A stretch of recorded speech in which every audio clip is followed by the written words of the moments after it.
Sir आपने बोला था इस साल मेरा प्रमोशन हो जाएगा और सैलरी भी बढ़ जाएगी। क्या हुआ उसका? तुम टेंशन मत लो मेरी जान, तुम्हारा प्रमोशन तो मेरे ही हाथ में है। बस तुम एक बार मुझे खुश तो करो, फिर मैं तुम्हें भी खुश कर दूंगा तुम्हारा प्रमोशन करके। सर नीचे क्लाइंट्स आए, आपके कैबिन में भेज दूं?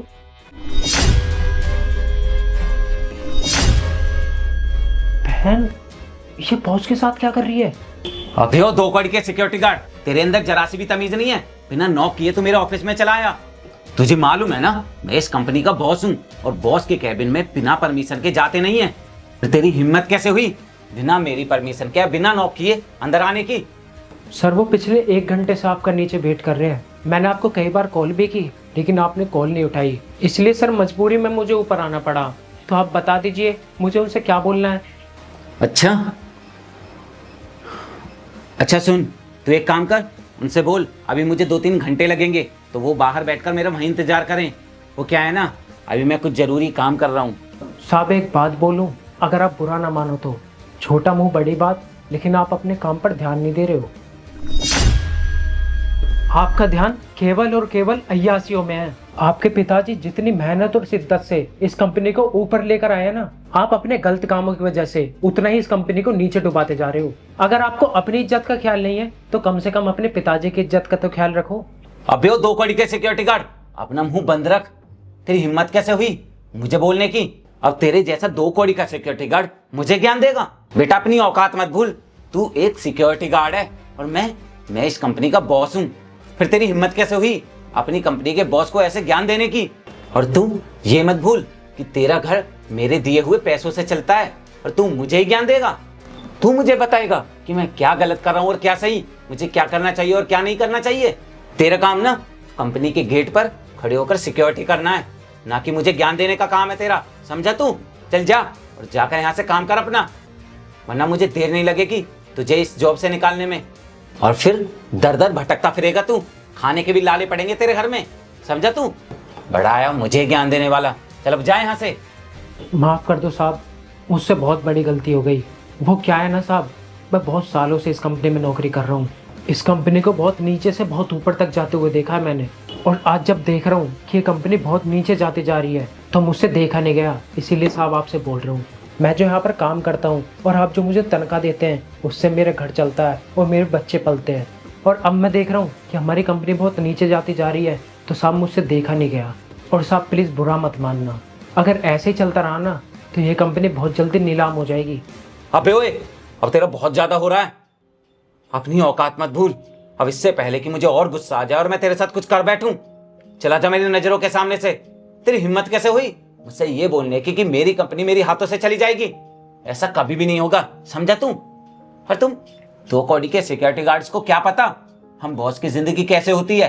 अरे हमें बहुत टेंशन होती है, बहुत वर्कलोड होता है हमारे ऊपर, उस टेंशन से निकलने के लिए हमें थोड़ी बहुत मौज मस्ती करनी ही पड़ती है। तू तो एक सिक्योरिटी गार्ड है, तुझे क्या मालूम हम बॉसेस के ऊपर कितना वर्कलोड होता है, अरे कितना टेंशन में रहते हैं हम लोग। उसके लिए ये सब करना हम लोगों के लिए आम बात है। और मुझे तो समझ में नहीं आता तेरे जैसे बेवकूफ सिक्योरिटी गार्ड को मेरे पापा ने जॉब पर रखा हुआ कैसे है। मेरा बस चले ना तो मैं तुझे अभी के अभी इस कंपनी से निकाल कर फेंक दूंगा। मेरा दिल तो ऐसा कर रहा है मैं अभी के अभी तुझे इस कंपनी से बाहर निकाल कर फेंक दूं, जैसे चाय से मक्खी निकाल कर फेंक देते हैं। वो तो मेरे पापा के टाइम से तू यहाँ पर सिक्योरिटी की जॉब कर रहा है और काफी ईमानदार है, बहुत अच्छे से जॉब कर रहा है इतने सालों से, इसलिए मैं तुझे कुछ कहता नहीं हूँ। पर तू ये मत भूल मेरे पापा तेरी इज्जत करते होंगे, मैं बिल्कुल इज्जत नहीं करता। और तेरी हिम्मत कैसे हुई मुझसे जुबान लड़ाने की? तू एक सिक्योरिटी गार्ड है और मैं इस कंपनी का बॉस, तुम्हारी औकात नहीं है हमारे सामने खड़े होने की और तू मुझे ज्ञान देने आया है? पर तुम ना ऐसे मानेगा नहीं, तुझे अभी सबक सिखाता हूँ। अरे सर जाने दीजिए ना, अरे छोड़ दीजिए। अरे कैसे छोड़ दूं मैं इसको? इस साला 2 कौड़ी का सिक्योरिटी गार्ड, इसकी हिम्मत कैसे हुई मुझसे जुबान लड़ाने की, मुझे ज्ञान देने की? अब ये सिक्योरिटी गार्ड मुझे बताएंगे, एक कंपनी के बॉस को बताएंगे हमें क्या करना चाहिए और क्या नहीं। और तो तुमने देखा ये मुझसे क्या बोल रहा था, अगर मैं ये सब करूंगा तो ये कंपनी मेरे हाथों से चली जाएगी। वो तो मैं तुम्हारे कहने से रुक गया, वरना मेरा दिल तो ऐसा कर रहा है मैं भी कि अभी इसमें थप्पड़ बजाऊं और इसे घसीटता हुआ कैबिन से बाहर निकाल दूं। पर इसने ना बहुत ज्यादा दिमाग खराब कर दिया मेरा। अब इससे पहले कि मैं इसके साथ कुछ कर बैठूं, इस पर हाथ उठा दूं, तुम प्लीज तुम ही से धक्के मारकर बाहर निकाल दो यहाँ से। नहीं सर, मैं नहीं निकाल सकती। अरे पर क्यों? तुम इसको धक्के मारकर बाहर क्यों नहीं निकाल सकती? और मेरे एक बात समझ में नहीं आ रही, तुम बार बार मुझसे ये क्यों बोल रही हो, इसको छोड़ दो, ये मत करो, मैं इसको बाहर नहीं निकाल सकती? तुम इसकी साइड क्यों ले रही हो इतनी? तुम्हें प्रमोशन चाहिए ना? अब तो तुम्हें प्रमोशन तभी मिलेगा जब तुम इसको धक्के मारकर बाहर निकालोगी मेरे सामने। तो अब तुम खुद ही सोच लो, तुम्हें प्रमोशन चाहिए या नहीं। अगर तुम इसे अभी के अभी मेरी आंखों के सामने धक्के मारकर बाहर नहीं निकालोगी तो मैं तुम्हें हरगिज प्रमोशन नहीं दूंगा, समझी तुम? प्रमोशन चाहिए ना तुम्हें? बस तो निकालो इसको अभी के अभी धक्के मार के बाहर, निकालो। नहीं सर, मैं नहीं निकाल सकती क्योंकि ये मेरे बड़े भैया हैं। क्या? ये सिक्योरिटी गार्ड तुम्हारा भाई है? हमारी कंपनी का सिक्योरिटी गार्ड तुम्हारा भाई है? तो ये बात तुमने अब तक मुझसे क्यों छिपाई थी? बताया क्यों नहीं कि ये सिक्योरिटी गार्ड तुम्हारा भाई है? भैया, आपको यहाँ आने की क्या जरूरत थी? अगर आपको अंदर ही आना था तो एक बार नॉक नहीं कर सकते थे? अगर मीटिंग थी भी तो सर को कॉल कर लेते ना। आपको अंदर नहीं आना चाहिए था। अब सर को पता चल गया ना कि मैं आपकी छोटी बहन हूँ। वाह बहन, आज तुझे मुझे अपने भाई कहने में शर्म आ रही है।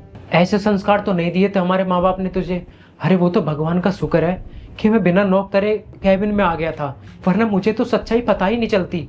मैं तो सोचता था तू अपनी कामयाबी की सीढ़ी अपनी मेहनत, लगन और ईमानदारी से चढ़ रही होगी, लेकिन आज जब सब कुछ मैंने अपनी आंखों से देखा तो मुझे सब पता चल गया कि तू कितने गलत काम करके तरक्की कर रही है। आज तुझे ना अपनी बहन कहते हुए मुझे शर्म आ रही है। क्या इस दिन के लिए तुझे माँ बाप ने पैदा किया था? क्या यही परवरिश दी थी कि तू ये सब करे? मैंने तुझे इस ऑफिस में जॉब इसलिए दिलाई थी तू इतनी तरक्की करे कि मैं गर्व से कह सकूं कि मैं तेरा भाई हूँ। तुझे पता है बहन, मैंने साहब के पिताजी से कितनी मेहनतें करी, कितने हाथ पैर जोड़े उनके सामने कि तुझे यहाँ पर नौकरी मिल जाए, वरना साहब ने तो साफ मना कर दिया था कि यहाँ पर कोई वैकेंसी नहीं है, कोई जॉब नहीं मिल सकती। वो तो अच्छा है कि आज मैंने तुझे अपनी आंखों से देखा है। अगर पिताजी ने देखा होता अपनी आंखों से कि उन्होंने अपनी बेटी की कैसे परवरिश की है, चुल्लू भर पानी में डूब के मर जाते वो। अरे शर्म आ रही है मुझे तुझे अपनी बहन कहते हुए। अच्छा होता भगवान मुझे पहले ही उठा लेता। आज से मेरा तेरा कोई रिश्ता नहीं है। भूल जाना कि तेरा कोई भाई भी है, और मैं भूल गया कि मेरी कोई बहन भी है। क्यों भैया, इसमें क्या गलत है? आपको क्यों ऐसा लगता है कि मेहनत करने से इंसान कामयाब हो जाता है? नहीं भैया, किसी न किसी का साथ चाहिए होता है और किसी न किसी का हाथ पकड़ना पड़ता है। मुझे नहीं लगता भैया कि मैंने कुछ भी गलत किया है। आपको पता है इस कंपनी में जितना भी स्टाफ है उसमें से जो भी लड़कियां हैं वहीं के वहीं क्यों हैं? क्योंकि उन्होंने ना वो रास्ता नहीं चुना जो मैंने चुना है। सबको देखो और मुझे देखो, 1 साल में मुझे कितने सारे प्रमोशन मिल गए। प्रमोशन के साथ साथ ना मैं इस कंपनी की मैनेजर बन गई हूँ क्योंकि मैंने अपना रास्ता चुना है। जाने दीजिए भैया, आपको ये सारी बातें समझ में नहीं आएंगी। आपने किया ही क्या है, ये जिंदगी भर सिक्योरिटी गार्ड की नौकरी। ढंग से आपने हमें कुछ खिलाया नहीं, अच्छे कपड़े नहीं पहनाए, अच्छे स्कूल में नहीं पढ़ाया, और आज मैं खुद से कुछ कर रही हूँ तो इस बात में भी आपको दिक्कत हो रही है। भैया, आपको कहाँ समझ आएगी ये चीजें? आप तो ठहरे अनपढ़ गवार, आपको तो कुछ भी पता नहीं है। आपको तो बस वही 5-6 हजार में आपका गुजारा हो जाता है। बट भैया, मेरे से नहीं हो सकता। मेरे इतने खर्चे हैं, मैं कैसे पूरे करूं? हाँ बहन, बिल्कुल सही बोला तूने। मैं हूँ एक गरीब अनपढ़ गवार, ये 2 टके की सिक्योरिटी गार्ड की नौकरी करता हूँ, कम पैसे कमाता हूँ, लेकिन कभी भी ज्यादा पैसा कमाने के लिए, बड़ा ओहदा पाने के लिए अपना ईमान नहीं बेचा। लेकिन ये बात तुझे तो समझ में नहीं आएगी, क्योंकि जो लोग अपना ईमान बेच देते हैं, अपना शरीर बेच देते हैं, उन्हें गलत सही का कुछ पता नहीं चलता। एक बात बताऊं बहन, मैंने बेशक पैसा नहीं कमाया, लेकिन आस पड़ोस में, सोसाइटी में इज्जत बहुत कमाई है। कभी भी एक पैसा भी गलत तरीके से नहीं कमाया मैंने।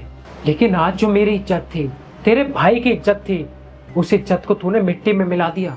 लेकिन आज तुझे समझ नहीं आएगा, एक दिन जरूर समझ में आएगा जब तुझे अपनी गलती का एहसास होगा। लेकिन उस दिन तेरे साथ कोई नहीं रहेगा। और साहब, आज के बाद मैं इस कंपनी में जॉब नहीं कर सकता जहां मेरी बहन अपने मालिक के साथ मुंह काला करा रही हो। अरे मैं तो क्या, ऐसा कोई भी भाई नहीं रह सकता। मैं तो बर्दाश्त कर भी रहा हूँ, लेकिन कोई और भाई होता वो बिल्कुल बर्दाश्त नहीं करता। खैर, सबसे बड़ी गलती तो मेरी बहन की है, तो मैं आपको क्या ही बोलूँ। खैर साहब, अब मैं चलता हूँ। नमस्ते। भैया, भैया मेरी बात तो सुनो। पूनम, ये सिक्योरिटी गार्ड तुम्हारा भाई था और ये बात तुमने आज तक मुझसे छिपाई। यहाँ तक कि तुम मेरे साथ इतने टाइम से अफेयर में भी थी, तब भी तुमने मुझे अपने भाई के बारे में नहीं बताया। अरे जब बाहर लोगों को पता चलेगा कि एक सिक्योरिटी गार्ड की बहन मेरी गर्लफ्रेंड है तो क्या इमेज रह जाएगी मेरी, क्या रेपुटेशन रह जाएगी कंपनी में मेरी। सारे एम्प्लॉयज मेरी इज्जत नहीं करेंगे, हंसेंगे मुझ पर, मजाक बनेगा मेरा, और ये चीज मैं कभी बर्दाश्त नहीं कर सकता। मुझे अब तुम्हें इस कंपनी में नहीं रखना है। अभी के अभी निकल जाओ मेरी कंपनी से। सर मुझे माफ़ कर दो, वो मैंने इसलिए नहीं बताया था कि जब आपको पता चलेगा कि मैं एक सिक्योरिटी गार्ड की बहन हूँ तो आप मुझे नौकरी से निकाल दोगे और अपने साथ भी नहीं रखोगे और आप मुझे प्रमोशन भी नहीं दोगे। बस इसलिए नहीं बताया था मैंने आपको। प्लीज़ मुझे माफ़ कर दो। मैंने बोला ना, मुझे अब तुम्हारी कोई बात नहीं सुननी है। निकलो तुम यहाँ से। सर मेरी बात तो सुनो। अरे खड़े खड़े मेरा मुंह क्या देख रही हो, निकलो ना यहाँ से। अरे निकलो, निकलो यहाँ से।